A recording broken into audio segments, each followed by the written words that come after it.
ஆத்ம நமஸ்காரம். நான் சென்னைக்கு நண்பருடைய வீட்டுக்கு போயிருக்கேன். போயிட்டு என்னைய மாடியில் தங்க வச்சுருந்தாங்க. கொஞ்சம் ரெஸ்ட் எடுத்துகிட்டு முழிச்சு பார்த்தா ஒரு 5 குடும்பம் என்னைய சுற்றி உக்காந்துருக்காங்க. யார் அவங்கெல்லாம் எனக்கு தெரியலை. ஒரு யாருக்கோ தகவல் சொல்லியிருப்பார் போல். அவங்கெல்லாம் வந்திருக்கிறாங்க.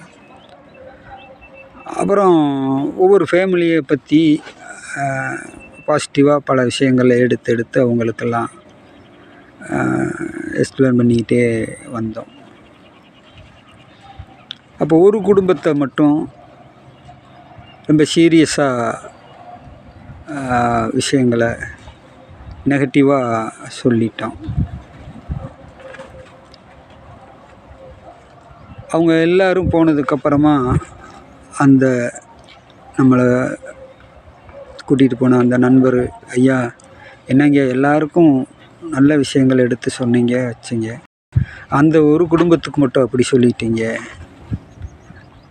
அவங்க தான் இங்கே எங்களை எல்லா இடத்துக்கும் பணம் செலவு பண்ணி காசி ராமேஸ்வரம் இப்படி எல்லா இடத்துக்கும் அவங்க தாங்க சொந்த செலவில் எங்களையெல்லாம் அழைச்சிட்டு போவாங்க. அவங்களுக்கு போய் நீங்கள் இப்படி சொல்லிட்டீங்களையா, கொஞ்சம் நல்ல வார்த்தை சொல்கிறதுக்கு ஏதாவது முயற்சி பண்ணுங்கயா அப்படின்னு சொன்னால், நான் என்னையா சொல்லுவேன், என் முன்னாடி உட்காந்துருக்கிறவங்கள நான் வாசிக்கிறேன். அவங்களுக்குள்ளே என்ன இருக்கோ அதை நான் வாசித்து சொல்கிறேன். உங்களுக்கு வேண்டப்பட்டவங்கன்றதுக்காக நான் எப்படி புதுசாக செயற்கையாக ஏதாவது சொல்ல முடியுமா அப்படின்னு சொல்கிறேன். இல்லையா, நீங்கள் கொஞ்சம் ட்ரை பண்ணுங்கயா, அவங்களுக்கு கொஞ்சம் அப்படி இப்படின்னு சொல்கிறாப்புல. சரி, நான் அதோட ஒன்றும் பேசுகிறதுக்கு ஒன்றும் இல்லை. அப்புறம் ஒரு 4-5 மாதம் கழித்து ஃபோன் பண்ணுறாரு. அந்த கணவன் மனைவியில் ஒரு ஆள் இறந்து போச்சு அப்படின்னு சொல்லி தகவல் சொல்கிறாரு. அப்போ இதுதான் விஷயம். ஏன் ஐயா இப்படி சொல்கிறாரு, இதுக்கு நான் என்ன செய்யணும், வேறு ஏதாவது வழிமுறைகள் இருக்கா சொல்லுங்க அப்படின்னு அவங்க மறுபடி முயற்சி பண்ணியிருக்கணுமா இல்லையா? பண்ணலை. இன்னொரு குடும்பம் அதில் வந்திருந்த குடும்பத்தில் ஒரு குடும்பத்தை நான் பார்த்து சொல்கிறேன், ஐயா உங்கள் வீட்டில் ஒரு சம்பவம் நடந்துக்கிட்டு இருக்குது, அது என்னன்னு சொல்லுங்கள் அப்படின்றேன். அவங்க அப்படியெல்லாம் ஒன்றும் நடக்கலை. இல்லை, ஒரு விஷயம் நடக்குது, நீங்கள் என்கிட்ட மறைக்கிறீங்க சொல்லுங்கன்றேன். அப்படியெல்லாம் ஒன்றும் இல்லைன்னாங்க. இல்லை, நீங்கள் கணவனுக்கு தெரியாமல் மனைவியும், மனைவிக்கு தெரியாமல் கணவனும் மறைக்கிறீங்க, 2 பேருமே மறைக்கிறீங்க.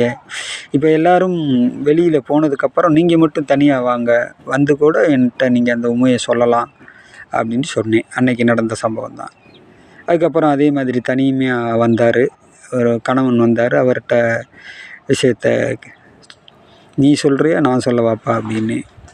அப்புறம் சொல்லுங்க அப்படின்னோடனே அவங்க வீட்டில் நடந்துக்கிட்டு இருக்க ஒரு சின்னஞ்சிறுசுகளுடைய காதலை பற்றி சொன்னேன். உங்கள் மனைவிக்கு தெரியாமல் நீங்கள் அந்த காதலுக்கு தண்ணி ஊற்றி வளர்த்துக்கிட்டு இருக்கீங்க, உங்களுக்கு தெரியாமல் அவங்க வளர்த்துக்கிட்டு இருக்காங்க, இது உண்மையா அப்படின்னு கேட்டேன். ஆமாம் அப்படின்னாங்க. இது நடந்துச்சுன்னா, அந்த திருமணம் நடந்துச்சுன்னா அவங்க ஏதோ அவங்க பையனுக்கும் அவங்க அத்தை, அந்த பையனுடைய அத்தை பொண்ணுக்கும் உறவுக்கார பொண்ணு போல் அவங்களால அவங்க அதை விட்டுட்டாங்க. இந்த திருமணம் வரைக்கும் போகிறதா தகவல் சொன்னாங்க. இந்த திருமணம் நடந்துச்சுன்னா உங்களுக்கு கடுமையான பாதிப்பு ஏற்படும். அதனால் எப்படியாவது தயவு செஞ்சு இதை நீங்கள் கட் பண்ணி விடுறதுக்கு வழியை பாருங்கள் அப்படின்னு சொல்லி அனுப்பிச்சி விட்டேன். அதுக்கப்புறம் நல்ல ரிசல்ட்டு தான் சொன்னாங்க. ஐயா நீங்கள் சொன்ன மாதிரியே அதை நாங்கள் முயற்சி பண்ணி கட் பண்ணி விட்டுட்டோம். இப்போ வீட்டில் வேறு வரன் பார்த்துட்ருக்கோம், நல்லபடியாக போயிட்டுருக்கு. நீங்கள் சொன்ன மாதிரி நடந்திருந்தால் ரொம்ப அசம்பாவிதமாக தான் ஆகியிருக்கும். அதுக்குரிய அறிகுறிகள் தகவல்கள்லாம் இப்போ தான் நிறையா தெரிய வருது அப்படின்னு சொன்னாங்க. இப்படி நம்ம தவிர்க்க வேண்டிய விஷயங்களை சுற்றி காட்ட போகிறோம். சில விஷயங்களை எடுத்து சரியாக செயல்படுத்திக்கிட்டாங்கன்னா நல்லது. ஆனால் என்ன ஆச்சு அப்படின்னா, எந்த நண்பர் என்னைய கூட்டிகிட்டு போனாரோ அந்த நண்பருக்கு அவர் ஃபோன் பண்ணுறதே கிடையாது. யார், இப்போ சொன்னேன்ல 2வது அந்த காதல் விஷயம் நடந்துச்சுன்னு, அவர் ஃபோன் பண்ணுறதவே நிப்பாட்டிட்டார். ஏன், அதுதான் அந்த புரிதல் தான்.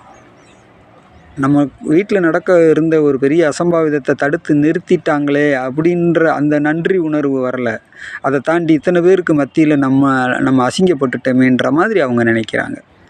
சுத்தமாக அவருக்கும் கனெக்டிங்கே இல்லாமலே போயிடுச்சு பாருங்கள். ஒரு நன்மை செய்ய போய் அங்கேருந்து என்ன ரிப்ளை ஆகுதுன்னு பாருங்கள். இது மாதிரி நிறையா சொல்லிகிட்டே போகலான்னு வச்சுக்கோங்களேன். மனிதர்கள் மகான்களை எப்படி அணுகுவது, அவங்கக்கிட்ட இருந்து விஷயங்களை எப்படி கிரகிப்பது, அதை எப்படி மெயின்டைன் பண்ணணும் அப்படின்ற ஒரு பக்குவ பார்வையே இல்லாமல் போகும்போது என்ன ஆகும் அப்படின்னா, இப்போ நான் இதை சொல்லும்போது சந்தோஷமாவா சொல்லுவேன்? சிந்திச்சு பாருங்கள். அப்போ இதனுடைய ரிப்ளை எங்கே போகும்? அதுக்கு தான் நல்ல கூடுமான வரையும் இந்த மாதிரியான விஷயங்களெல்லாம் எப்படி அணுகணுன்றத நிறையா அப்படியே லைனில் இருந்து கற்றுக்கிடலைன்னா அதுவே நஷ்டமாக நமக்கு மாறுறதுக்கான அந்த அபாயங்கள் கூட அதிலிருந்து உண்டாகிறதுக்கான வாய்ப்பு இருக்குது. மீண்டும் அடுத்த ஒரு நல்ல தகவலில் சந்திப்போம். ஆத்மா நமஸ்காரம்.